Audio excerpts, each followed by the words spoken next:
All right, Seaswirl came in the other day. Lack of power and bogging. I spoke with the customer for a little bit, asked him the sort of normal questions I like to ask. Is the boat new to you? When did the last run good? When did you last fill it up? Has it been sitting for a while? Have you been at altitude?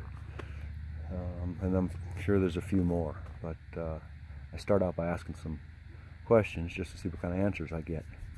So I figured, well, let's throw a prop on it.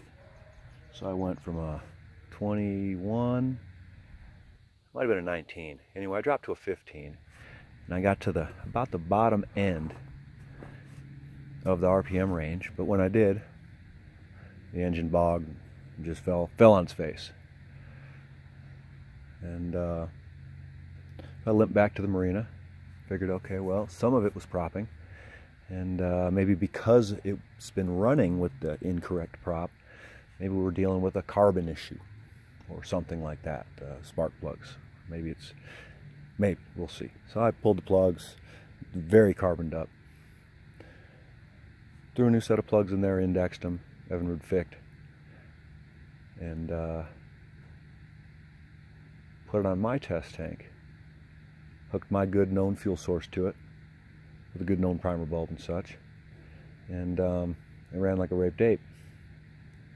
I got to it was close. It was the lower end. It was like 5100 RPMs. We're still gonna get some RPMs out of it with a different prop, but ran great. So hooked it back to his system with the new filter and all that stuff on there. Fell on its face.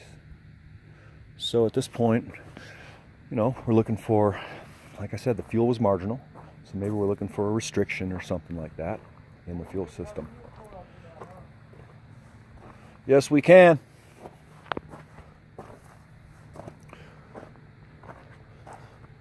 So I put a vacuum gauge on it.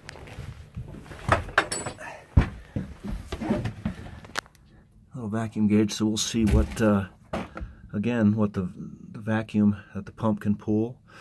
Got a clear hose on it. Maybe we can see maybe some air intrusion, some air bubbles. Doesn't look like we will, as far as what I've seen so far.